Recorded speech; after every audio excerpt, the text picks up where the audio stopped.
নমস্কার বন্ধুরা, তো দেখো আজকের আবার একটা নতুন রেসিপি নিয়ে তোমাদের সামনে হাজির হয়েছি। এটা দেখতে পাচ্ছ রুই মাছের মাথা। তো আজকের এই রুই মাছের মাথা দিয়ে তোমাদের একটা দারুণ রেসিপি বানিয়ে দেখাবো। সম্ভবত ঝালি বলতে পারো, একটু আলু দিয়ে বাড়িতে বানালাম তাই ভাবলাম তোমাদের সঙ্গে শেয়ার করি। তো দেখো এখানে একটা টমেটো গ্রেট করে নিয়েছি, পেঁয়াজও গ্রেট করেছি, আদা রসুন বাটা, একটা আলু আর একটুখানি জাস্ট ক্যাপসিকাম। যেহেতু বাড়ির জন্য আমি নর্মালি বানাচ্ছি ঘরোয়াভাবে।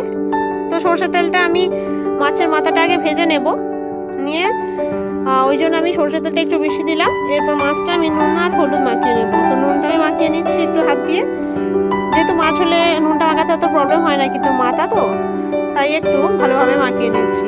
এরপর হলুদ গুঁড়ো দিয়ে ভালো করে মাখিয়ে নিচ্ছি। তো মাছগুলো আমার যখন তেলটা গরম হয়ে গেল, আস্তে আস্তে আমি কড়াই দিয়ে দিলাম। এগুলো ভীষণ তেল ছিটকাতে পারে, সেই জন্য তোমরা আগে একটু তেলেতে নুন দিয়ে দিও, অসুবিধা হবে না। সেই সঙ্গে মাছটাই তোমরা একটু কম নুন মাখাবে, তাহলে ব্যাপারটা ঠিক হয়ে থাকবে।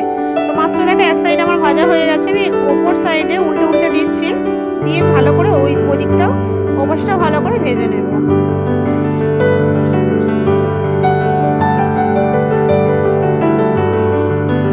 তো এই মাছের মাথা দিয়ে অনেক ধরনের তরকারি বানানো যায়, যেমন বাঁধাকপি বলো, মুগ ডাল বলো, অনেক কিছুই খাওয়া যায়। কিন্তু বাড়িতে এই মাছের ঝাল ঘরোয়া পদ্ধতিতে আমি কেমনভাবে বানাই সেটাই তোমাদের সঙ্গে একটু শেয়ার করলাম। তো মাছগুলো আমার ভালো করে এপার ওপার করে ভেজে নিয়ে তুলে নেব আমি।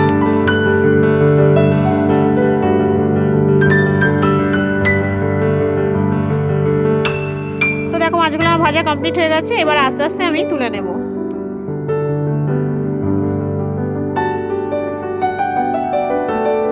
কতটা লাল করে ভাজা হয়েছে দেখো।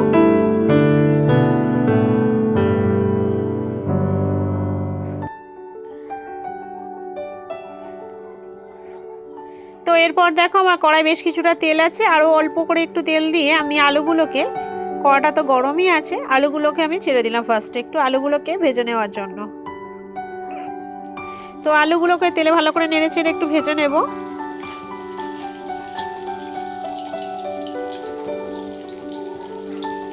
এই মাছের মাথার ঝালের জন্য আমি খুব বেশি আলু দেব না, একটা আলু জাস্ট অল্প করে একটু দিয়েছিলাম। এরপর আমার কেটে রাখা 2-4 পিস যে ক্যাপসিকাম সেটা আমি দিয়ে দেব।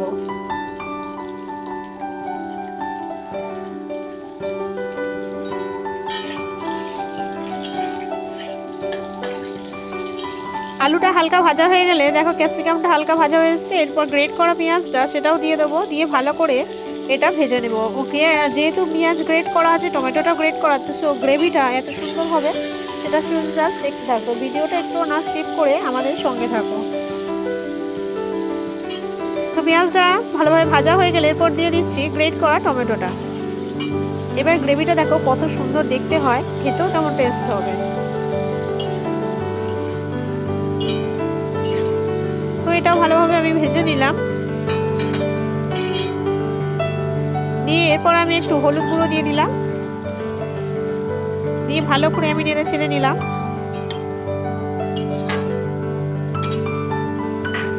এরপর দিয়ে দিলাম আমি আদা রসুন বাটাটা, অল্প করে দিয়ে দিচ্ছি, কারণ রিচ হবে, কিন্তু খুব বেশি রিচ হলে ঘরোয়া পদ্ধতিতে একদম ভালো লাগবে না। সেই জন্য আমি নর্মালি রিচ করার জন্য অল্প একটু আদা বাটা দিয়ে দিলাম, দিয়ে ভালো করে আমি নেড়ে ছেড়ে এটা কষে নেব।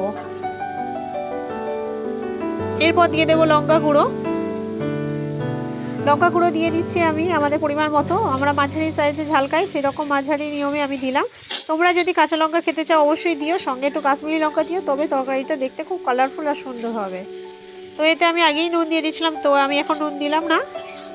এরপর ভালো করে কষে নিয়ে আমি জিরে মরিচ পাউডারটা দিয়ে দিলাম, দিয়ে ভালো করে আবারও কষতে থাকলাম।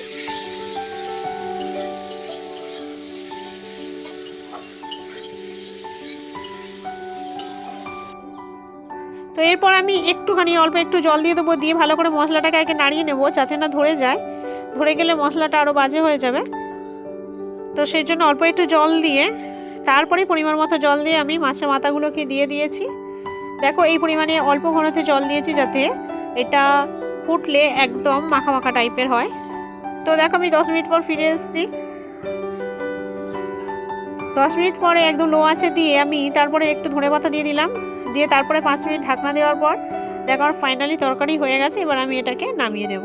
তো আমি হালকা একটু গুঁড়ো মশলা দিয়ে দিলাম, মিট মশলা দিয়ে দিলাম, তোমরা চাইলে নাও দিতে পারো।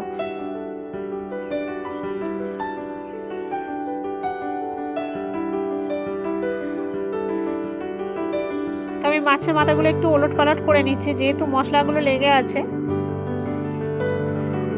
তো আমার ফাইনালি তরকারি রেডি। তো কেমন লাগলো আমার আজকের রেসিপি অবশ্যই তোমরা কমেন্ট বক্সে জানাবে। ভিডিওটা ভালো লাগলে প্লিজ একটা লাইক করে চ্যানেলটা সাবস্ক্রাইব করে অবশ্যই আমাদের পাশে থেকো। আর এই মাছের মাথা দিয়ে অনেক রেসিপি তোমরা খেয়েছো, এইভাবে প্লিজ বাড়িতে বানিয়ে একবার মাছের ঝালটা আমাকে কমেন্ট বক্সে জানাবে কেমন হয়েছিল। তো বন্ধুরা আজকের রেসিপি আমার এই পর্যন্ত। চলো টাটা, আবার দেখা হবে অন্য কোনো রেসিপির অন্য ভিডিওতে। তো ভালো থাকবে, সুস্থ থাকবে।